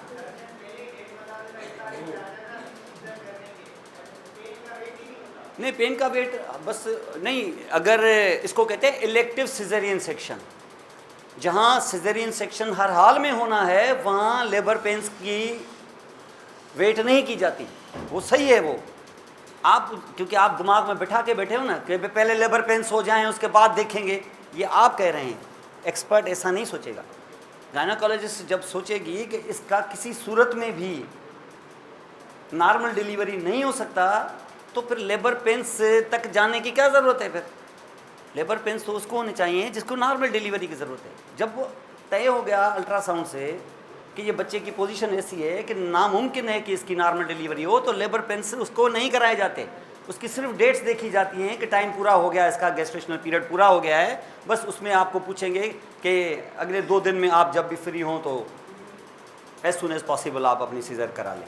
सीज़र तो हर हाल में होनी है, फिर लेबर पेन्स का इंतजार क्यों करना है? इसमें नहीं करना, उसमें समझ ले। तो सीज़र इसको कहते हैं इलेक्टिव सिजेरियन सेक्शन, जिसमें डॉक्टर खुद तय करता है कि बस अब टाइम पूरा हो गया, इसका सीज़र कर लो। सीज़र तो हर हाल में करना है, टाइम अगर पूरा हो गया है। तो नहीं हुआ है तो कोशिश करेंगे आगे से 1 हफ़्ता और निकाल ले, ताकि बच्चा मैच्योर हो जाए, क्योंकि बच्चे की मैच्योरेशन आखिरी हफ्तों में ज़्यादा बेटर तरीके से, उसका वज़न ज़्यादा गेन करता है बच्चा, इसलिए 1 हफ़्ता और माँ के पेट में रहे वो। अगर उसके डेज़ पूरे नहीं हुए तो वीक्स उसके पूरे करने हैं, कोशिश यही हो। लेकिन अगर पेन्स शुरू हो रहे हैं तो हर हाल में निकालना है। अब 1 हफ़्ता रहता है, अब हफ्ता नहीं, अब जो है बाकी हफ्ते बाहर गुजारेगा, अब जो भी है। Understand? So this will be actually, तो आप देखिए शक बहुत है, डॉक्टरों पे शक करके बैठा हुआ है पहले से, सर इलेक्ट्रिक उधर पेन ही नहीं हुआ, उसने पहले से ही कर दिया। करना पड़ता है, और करना था, वो सही डिसीजन था। इसलिए थोड़ी सी नॉलेज हासिल करो, फिर इल्ज़ाम लगाओ किसी पे। तो पता नहीं कितनी दिल में उस डॉक्टर को गालियाँ दे के यहाँ आया है। तो ऐसे नहीं है कि सारे डॉक्टर ऐसे नहीं हैं, ठीक है। तो ये फंक्शन से एब्डोमिनल वाल के। अब देखिए बड़ी इंपॉर्टेंट चीज़ यहाँ आ रही है। अब ये जो एब्डोमिनल वाल के मसल्स तुम देख रहे थे ना, इन पे नज़र डालो, ये बहुत इंपॉर्टेंट चीज़ आ रही है यहाँ। एब्डोमिनल वाल के मसल्स के आर्म एक्शन से भी ज़्यादा इंपॉर्टेंट चीज़ डॉक्टर की कमाई है ना इसमें, इस वजह से बता रहा हूँ। ये देखिए, ये सबसे पहला वाला मसल था, कौन सा? ये एक्सटर्नल ऑब्लिक मसल। अब आप यहाँ पर देखें कि ये जो पूरा एब्डोमेन है ना, ये जो पूरा एब्डोमेन है, इस एब्डोमेन में मैं चलिए यहाँ से एक चीज़ बनाता हूँ। अब देखें, लेटरल व्यू देख के मैं ऐसे सजाइडल सेक्शन काट के ऐसे खोलता। ये है तुम्हारा ट्रंक, ये एब्डोमेन है। थोड़ा सा बाप ऐसे बढ़ा रहा हूँ, क्यों? हम एशियंस के ऐसे होते हैं, सीधे नहीं होते। हम सीधे नहीं, हम जैसे हम सीधे नहीं, हमारे पेट भी सीधे नहीं होते, ऐसे कर्व होते हैं सब। मतलब हमारे जो फिल्म के हीरो भी होते हैं ना, बड़े बड़े ज़बरदस्त, वो खूबसूरत है, उनके भी पेट बड़े हुए। तो ये थोड़ा सा ऐसे दिखा। अब ये देखें, ये है, ये ऊपर थोरेक्स है, नीचे एब्डोमेन। अब एक है तो ये नीचे लिम्ब आएगी, एक लिम्ब। अब आपको पता है कि मेल में ये आगे स्किन थी और यहाँ क्या था? सुपरफिशियल फेशा। और थोड़ा फेट बढ़ा देता हूँ क्योंकि हमारा फेट वैसे ही बढ़ा हुआ होता है यहाँ। और उसके बाद नीचे हैं मसल्स। साइड से सबसे पहले कौन सा मसल आया? एक्सटर्नल ऑब्लिक, अंदर और अंदर, ठीक है।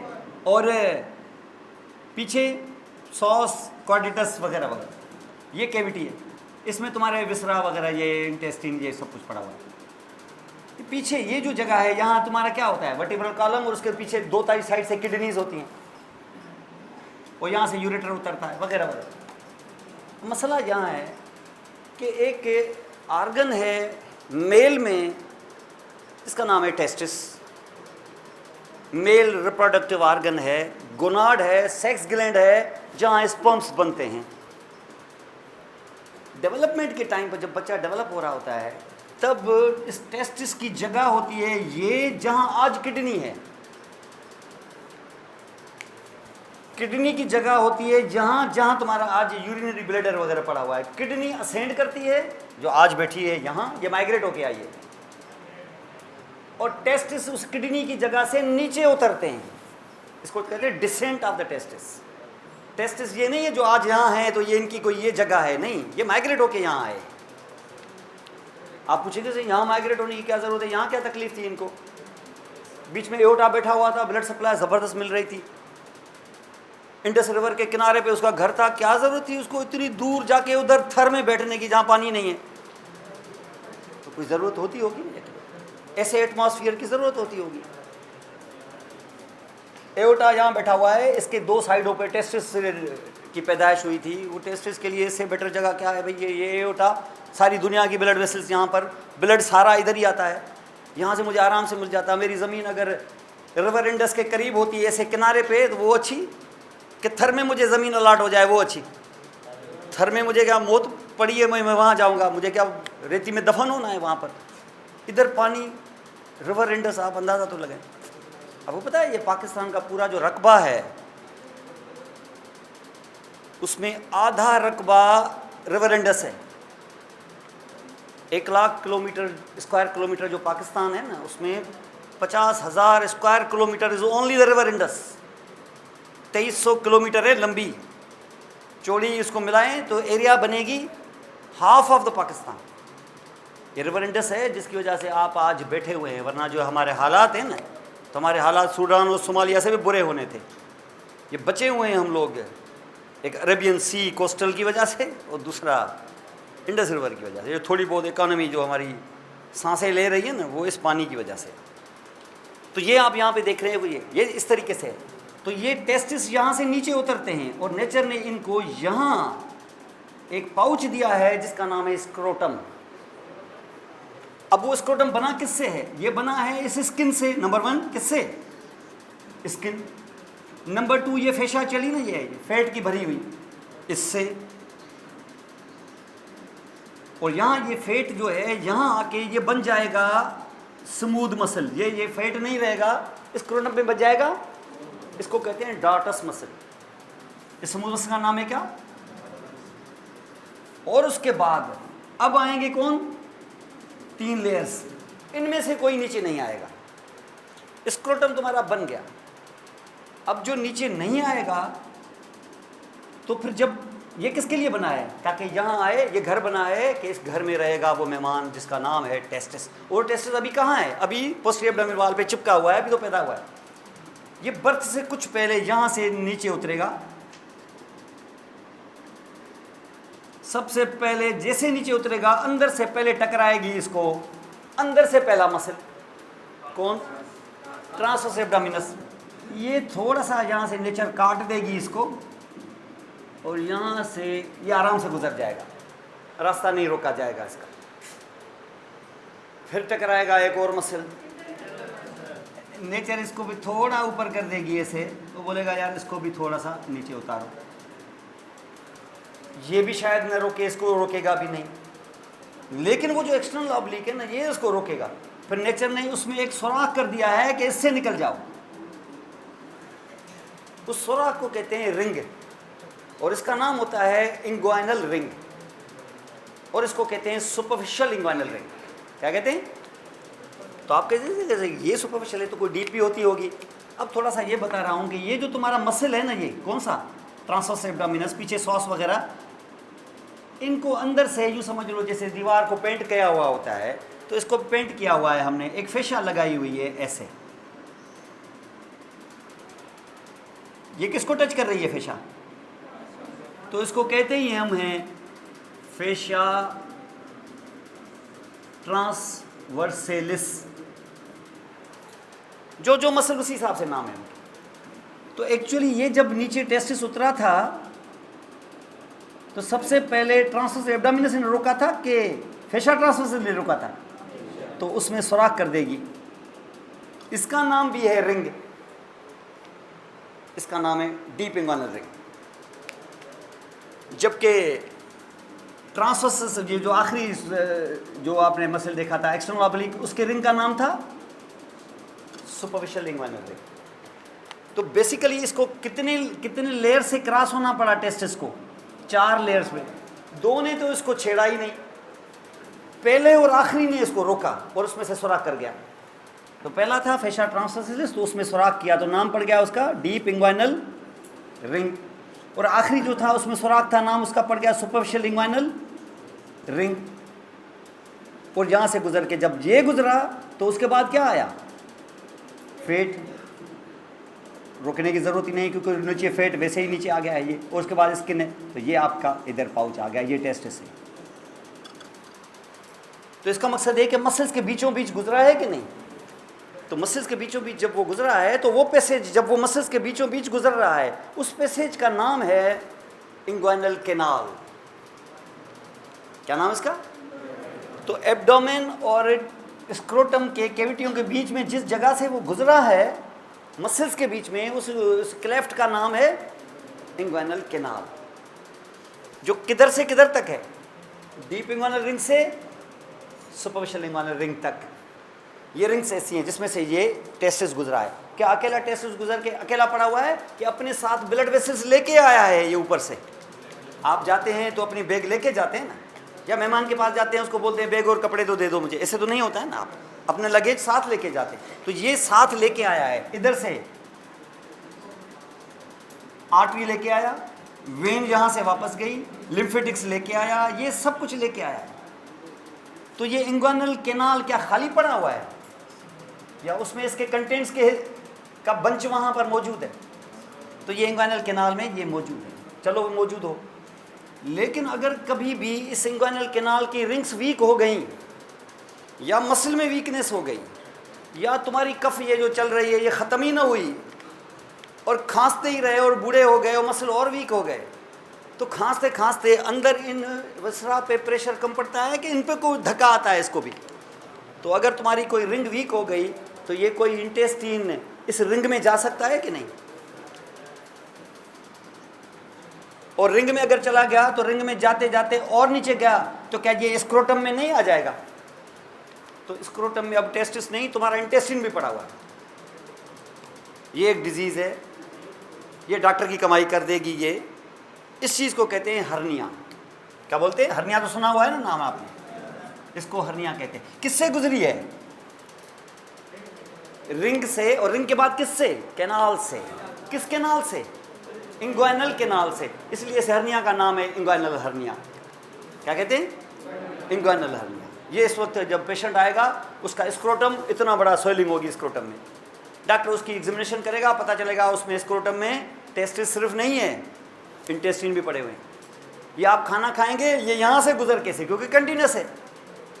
वो ज़ाहिर इसमें प्रेशर आएगा, उस तरीके से ज़ाहिर उसमें पेन भी होगा, बीच में बिटवीन द थाइज फंसेगा भी, उसमें रबिंग भी होगी, ये भी होगा, मसाले होंगे। कभी तो रिंग नैरो होगी तो उसको दबा भी देगी, ऐसे वो दबा देगी तो ब्लड सप्लाई कट ऑफ हो जाएगी, इस्कीमिया हो जाएगा, सीवियर पेन, इमरजेंसी, शिफ्ट करो हॉस्पिटल में, फ़ौरन इमरजेंसी में ऑपरेशन, ऐसे भी हो सकता है। इसको इंग्वाइनल हर्निया कहते हैं। और ये किससे हुई? इंग्वाइनल कैनाल से। नेचर ने इंग्वाइनल कैनाल दिया। अब आप सोचेंगे सर स्क्रोटम को ये क्या टेस्टिस को पड़ी है, उधर से अच्छा खासा बैठा हुआ था बंगले में, ये आके यहाँ पर झोपड़ी में आके ये क्यों आखिर? इसलिए क्योंकि नेचर ने उसको बॉडी से दूर रखा है। इसलिए बॉडी से दूर रखा है क्योंकि इसके अंदर जो स्पर्म्स बनते हैं उसको टेम्परेचर चाहिए 1 degree Fahrenheit less than the body temperature. वो 98.6 पे नहीं होगा। तो ये अगर नीचे नहीं उतरा तो स्पर्म्स बनेंगे ही नहीं। इसलिए जब बच्चा पैदा होता है नर्स उसके दोनों स्क्रोटम को पकड़ के ऐसे देखती है कि टेस्टिस नीचे उतरे हैं कि नहीं उतरे।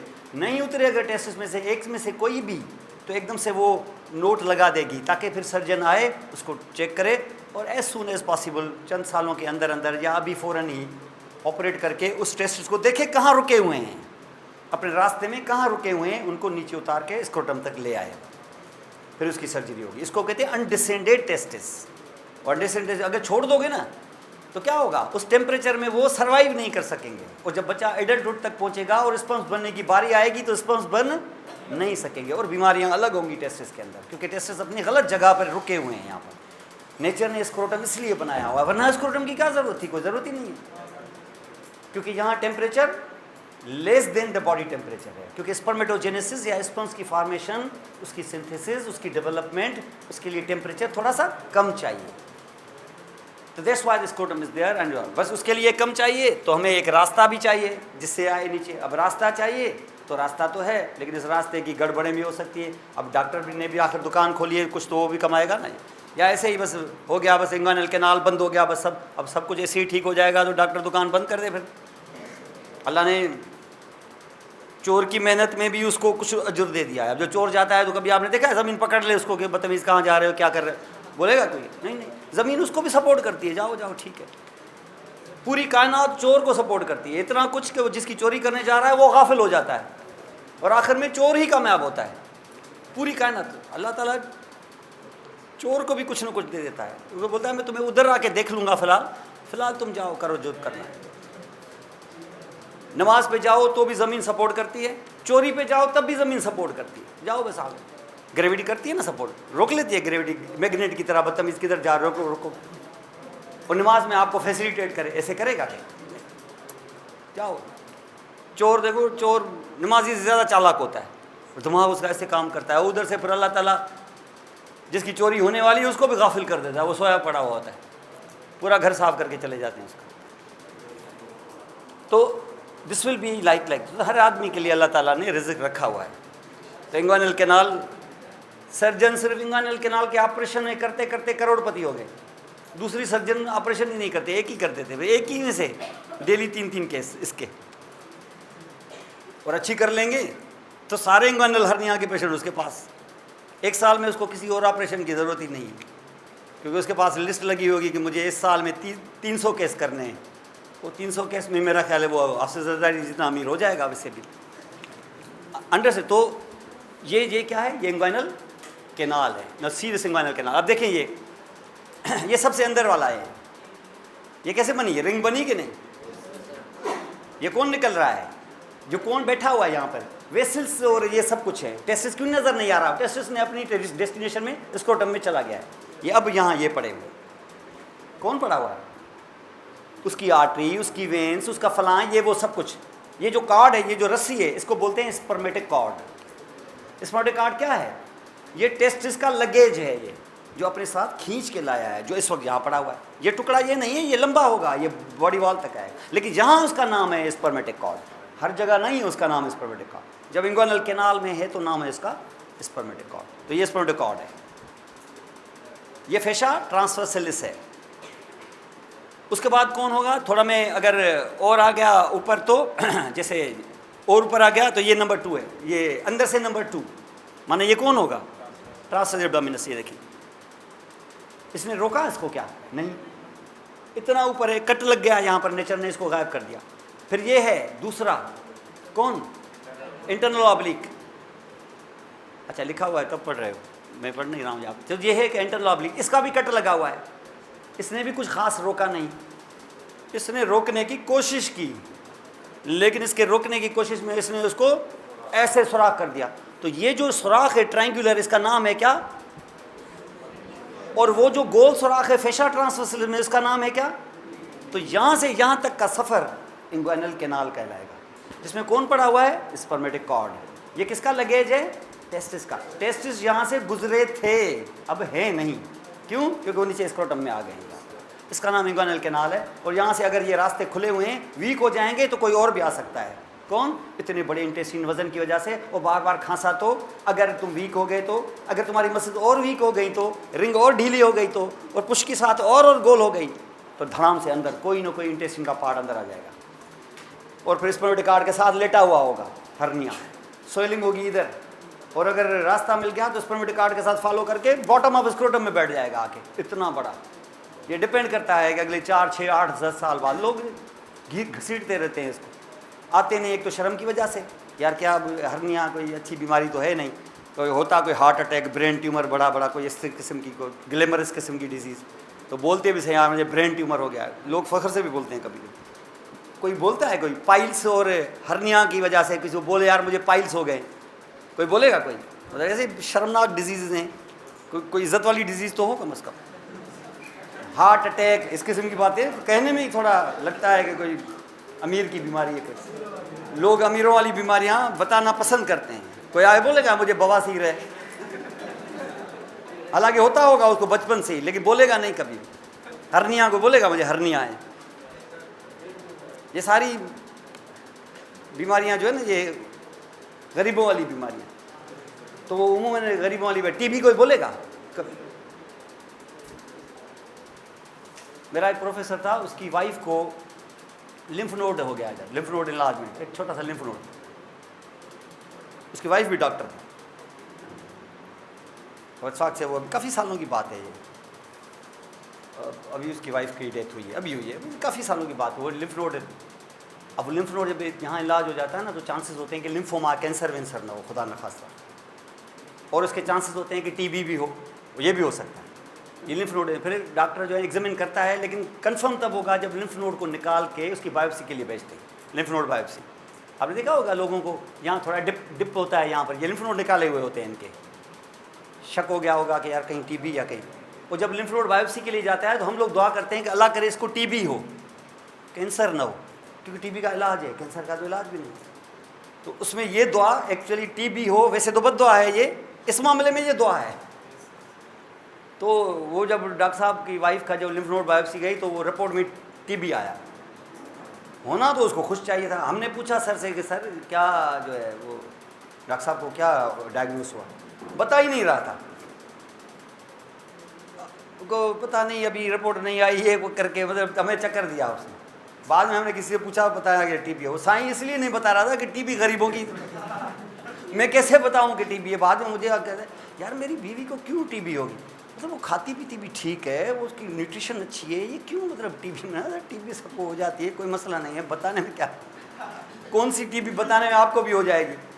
बोल दें आप क्या है टीबी, लेकिन साइकी ये थी कि टीबी में कैसे बताऊं, मैं तो कार पे आता हूँ, मुझे टीबी हो ही नहीं सकती। भाई कार को भी हो सकती है, तुम्हें भी हो सकती है, तो टीबी है हो गई, ठीक है, उसका इलाज है ना। मतलब साईं, मतलब मुझे ये जहन में आ रहा था कि साईं खुश होता कि उसको लिम्फोमा होता तो शायद साईं ज़्यादा खुश होता, रादर देन कि उसको टीबी निकली। मना लिम्फोमा में बता तो सकूँ, भले मेरी वाइफ 6 महीने में फोत क्यों ना हो जाए, लेकिन होना उसको लिम्फोमा था, क्योंकि मैं बता तो सकूँ ना। टीबी तो मैं किसी को बता ही, मैं तो मुंह दिखाने के काबिल नहीं रहा कि मेरी वाइफ को टीबी है। तो हमारी साइकी कुछ इस किस्म की है, तो हम टीबी पसंद नहीं करते हैं, भले कैंसर हो जाए टीबी ना हो हमें, क्योंकि टीबी हम बता नहीं पा रहे हैं कि ऐसे जैसे कोई बहुत बड़ा जुर्म कर लिया हो हमने। तो ये इंग्वाइनल कैनाल कहलाता है। This is called inguinal canal. Light off, जी ऑन करो। कह रहे थे कि कहीं गए, हाँ, किडनी ऊपर, जैसे टेस्टिस नीचे आते हैं वैसे किडनी ऊपर जाती है, जैसे आप उठ के खड़े हो गए वैसे आ जाते हैं। हाँ, आपने ये क्यों नहीं पूछा कि टेस्टिस नीचे कैसे आते हैं, तो वो भी ऊपर गई। ऐसे कैसे आ गए, ये नीचे ये पड़ा हुआ है, छत पे चला गया, गया क्या, ये पंखा है, ये आ जाएगा नीचे खुद ही आ जाएगा। उसके बाकायदा उसका पूरा प्रोसीजर है। अब बैठ के मैं प्रोसीजर बताऊं। टेस्टिस के नीचे एक चीज़ लगी हुई होती है, फ्लैजिलम, उसका दुम होती है एक, वो एक टाइम के साथ उसमें प्रोग्राम होता है, वो दुम ऐसे हिलना शुरू कर देती है, उसको खींचना शुरू कर देती है ऐसे। अब इसमें लंबाई में जाऊंगा तो फिर पता नहीं कहाँ निकल जाएगा, ये फिर एम्ब्रियोलॉजी हो जाएगी। जैसे यहाँ है उसको गिराने के लिए आस्ता आस्ता आस्ता वो जाता है, वो उसको जाके अपनी जगह पे ले आता है। उसको रस्सी होती है, एक जो रस्सी, जैसे ना किसी जानवर को रस्सी होती है, उसको टिदर करके ले जाते हैं और जाके बांध देते हैं खूंटे को, ये ऐसे ही होता है। इसको डिसेंट ऑफ द टेस्टिस कहते हैं। ऐसा ही फिर बॉडी के डेवलपमेंट के साथ बॉडी कर्व करती है ऐसे, तो पुश मिलता है किडनी। ये बड़ा लंबा खेल है। तो बहरहाल जहन में आपके ये चीज़ें आती हैं, ये अच्छी चीज़ है, लेकिन हर सवाल का जवाब हर टाइम पे नहीं दिया जा सकता, और ये 2-4 अल्फाज में नहीं हो सकता। ये बहुत बड़ा एक ज़ाहिर है वो मैकेनिज़्म है, उसके साथ ही ये इसको असेंट ऑफ द किडनीज़ कहते हैं।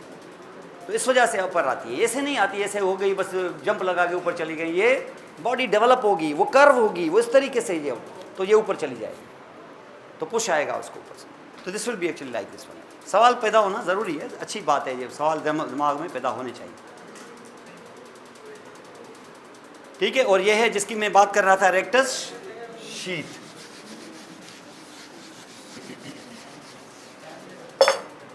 ये रेक्टस शीथ है। अब ये तो रेक्टस एब्डोमिनस मुझे नज़र आ रहा है, ये तो भाई नज़र इसलिए आ रहा है क्योंकि हमने थोड़ा सा कट लगा के अंदर से दिखाया है, जहाँ नहीं लगाया वहाँ नज़र नहीं आ रहा है। तो इसके ऊपर क्या चढ़ा हुआ है, शीट चढ़ी हुई है एपोन्यूरोसिस की। तुमने एपोन्यूरोसिस काट के अंदर दिखाया है कि इस लिफाफे में अंदर कुछ है, सारा नहीं काटा, ऊपर से काटा है, नीचे से काटा है, लेकिन ये बीच में से नहीं काटा, तो नहीं काटा तो नज़र नहीं आ रहा। और ये क्या है, टेंडिनस इंटरसेक्शंस, ये देख रहे हो पूरा, ये रेक्टस एब्डोमिनस छुपा हुआ है, और तुमने यहाँ से एपोन्यूरोसिस काट के अंदर से दिखाया है। तो ये क्या चीज़ थी, रेक्टस शीथ थी यहाँ पर। तो एंटीरियर एब्डोमिनल वॉल के जब मसल्स बनाओगे तो दो चीज़ें देखोगे, इंग्वाइनल कैनाल, रेक्टस शीथ। इन दो चीज़ों को जहन में आप यहाँ पर लगाएंगे। आप अभी 10-15 मिनट का गैप करें, जाके पानी वानी पी के आएँ। और मसल्स ऑफ द पेल्विस, अब हम नीचे पेल्विस में जाएंगे, और बड़ा इंपॉर्टेंट फीमेल के लिए ख़ास तौर पे, मेल के लिए भी लेकिन फीमेल के लिए ज़्यादा इंपॉर्टेंट, वो है मसल्स ऑफ द पेल्विस। और उसमें सबसे इंपॉर्टेंट चीज़ है पेल्विस का फ्लोर। दिखाएंगे फ्लोर है क्या दरअसल, इसको करते हैं थोड़ी देर के अंदर। तो आप आ जाएं।